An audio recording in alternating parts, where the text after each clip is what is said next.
নমস্কার, জয় মা তারা, জয় গুরু বাবা। আশা করি সবাই ভালো আছেন, সুস্থ আছেন। আপনাদের ভালো থাকা, সুস্থ থাকা নিয়ে আমি প্রতিদিনই আপনাদের কাছে চলে আসি। কারণ আমার দীর্ঘ ২৬ বছরের অভিজ্ঞতা থেকে আমি বলতে পারি, যেই ভিডিওগুলো আপনাদের দিয়ে থাকি এগুলো কিন্তু ভীষণ ভীষণ কাজের ভিডিও, ঠিক আছে? আর এগুলো করে কিন্তু বহু মানুষ কিন্তু উপকার পেয়েছে। বহু মানুষ, আমরা নিজেরাও করেছি, আপনারাও করবেন, ঠিক আছে? অবশ্যই কিন্তু এর রেজাল্ট কিন্তু পাবেন, ঠিক আছে?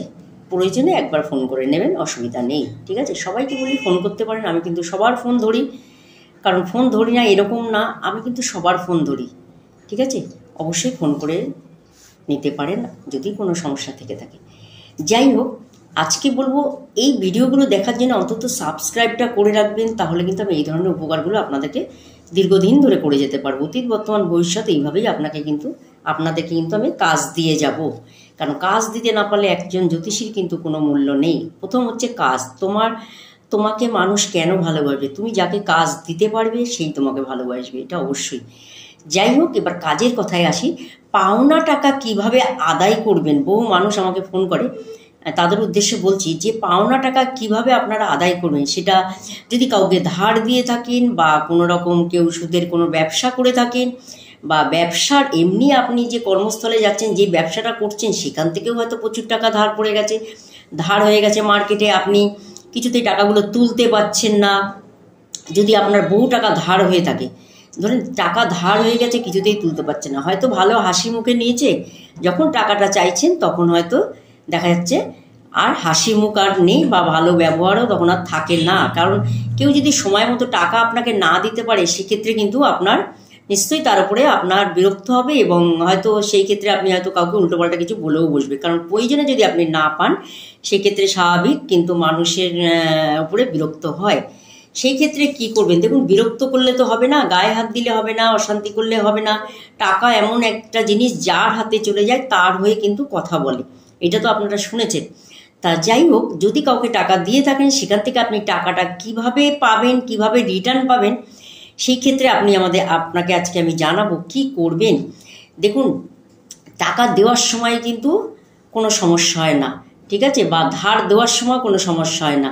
সেটা আদায় করার সময় কিন্তু যত রকম সমস্যা হয়, যত রকম হেডেক দেয়, এবং মানুষ কিন্তু অনেক ঘোরায়, বা কিছু মানুষ আছে চিটিংবাজি থাকে, তাদেরকে হয়তো চিনতে পারছেন না, তারা নিয়েছে, এখন কি করবেন?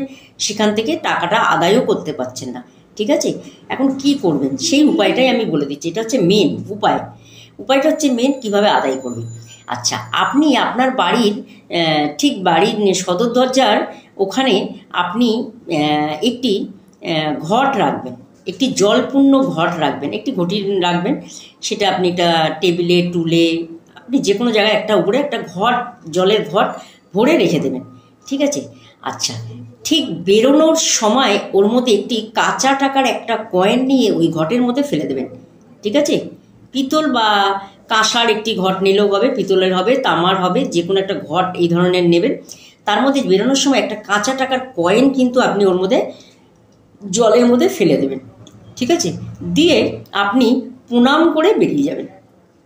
প্রণাম করে কোথায় বেরিয়ে যাবেন? পাওনাদারের কাছে যাবেন, যাদের কাছে আপনি টাকা পান। বা আপনি ধরেন ব্যবসায় যাচ্ছেন, ধরেন বহু মানুষের কাছে আপনি টাকা পান, তারা ঠিকমতো দিচ্ছেন না, সেক্ষেত্রে আপনিও করবেন অবশ্যই। টাকা যাদের কাছেই পান না কেন, যারাই টাকা পান তারাই এই উপায়টি করবেন। আচ্ছা, ওই ঘট ভর্তি জল যে ভরে রেখেছেন তার মধ্যে কয়েনটা রেখে দেবেন, ঠিক বাঁ দিকে রাখবেন, সদর দরজার বাঁ দিকে রাখবেন। তারপরে বেরোনোর সময় ওর মধ্যে একটা কয়েন রেখে দেবেন, দিয়ে প্রণাম করে আপনি বেরিয়ে যাবেন। তাগাদার থেকে ফেরানোর পর, বা আপনার ব্যবসাস্থল থেকে বেরিয়ে ঠিক বাড়িতে ঢুকে কি করবেন? সেই জলটিকে একটি কোনো গাছের গোড়ায় ঢেলে দেবেন। দেওয়ার পর আর ওই যে কাঁচা কয়েন টাকাটা আছে, এটা কি করবেন? একটি লাল কাপড়ে মুড়ে আপনি একটা জায়গায় রেখে দেবেন, ঠিক আছে? এরকম করে আপনি 43 দিন করুন একটানা, 43 দিন কন্টিনিউ একটানা করুন। দেখুন, ঠিক একই সিস্টেমে করবেন, একই নিয়মে করবেন, প্রতিদিন একইভাবে করবেন। এক ঘটি জল রাখবেন, আগে বেরোনোর সময় কাঁচা কয়েনটি রাখবেন, তারপরে প্রণাম করে বেরিয়ে যাবেন। এসে আবার কি করবেন? ওই জলটি গাছের গোড়া ঢেলে দেবেন, দিয়ে ঘটিটি ঠাকুর ঘরে রেখে দেবেন। কাঁচা টাকাটি একটি লাল কাপড়ে বা লাল রুমালে বেঁধে আপনি কোনো একটা সুরক্ষিত জায়গায় রেখে দেবেন, ঠিক আছে। এরকম করে 43টা কয়েন 43 দিন ধরে জলের মধ্যে ফেলবেন, এসে আবার ওরকম একই নিয়মে এরকম করে রেখে দেবেন কয়েনটি, জলটা গাছের গোড়ায় দিয়ে দেবেন, দিয়ে ঠাকুর ঘরে ঘরটা রেখে দেবেন, দিয়ে এইভাবে 43 দিন করুন, দেখবেন আশা করি আপনার পাওনা টাকা আপনি পেয়ে যাবেন। যারা যারা যত টাকা লেনদেন করছেন না করুন, অবশ্যই ব্যবসা ক্ষেত্রে করতে হবে, কিন্তু আমি বলবো তার সাথে সাথে এই উপায়টিই করুন। তাহলে কি হবে, যারা যত টাকাই পাওনা থাকুক না কাছে লোকের কাছে, আস্তে আস্তে কিন্তু তাদের টাকা কিন্তু সব উঠে আসবে। এই উপায়টি যদি আপনারা ঠিকমতো করতে পারেন, 43 দিন করবেন, হ্যাঁ, করার পর দেখবেন আপনার পাওনা টাকা কিন্তু আপনি পুরোটাই আদায় করে নিতে পারবেন। আপনার টাকা কিন্তু কোনো ঝুট ঝামেলা অশান্তি করতে হবে না, এমনিভাবেই আপনার টাকাগুলো আপনাকে কিন্তু দিয়ে দেবে, ঠিক আছে, যদি আপনি এই উপায়টা 43 দিন করতে পারেন, ঠিক আছে। আচ্ছা, যেই লাল কাপড়ের মধ্যে আপনি টাকাগুলো রাখছেন, 43টা কয়েন জমেছে, সেই 43টা কয়েন কোনো একটা গরিব মানুষকে দিয়ে দেবেন বা কাউকে দান করে দেবেন আপনার 43 দিন হয়ে যাওয়ার পর, ঠিক আছে।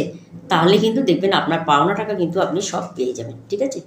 43 দিন করবেন, লাল কাপড়ে মুড়ে রাখবেন, 43টাই কয়েন রেখে দেবেন, তারপরে একজন গরিব মানুষ কেউ যদি থাকে তাকে আপনি ওই কয়েন ধরে দিয়ে দেবেন, তাহলে দেখবেন আপনার পাওনা টাকা আপনার ঘরে চলে আসবে, ঠিক আছে।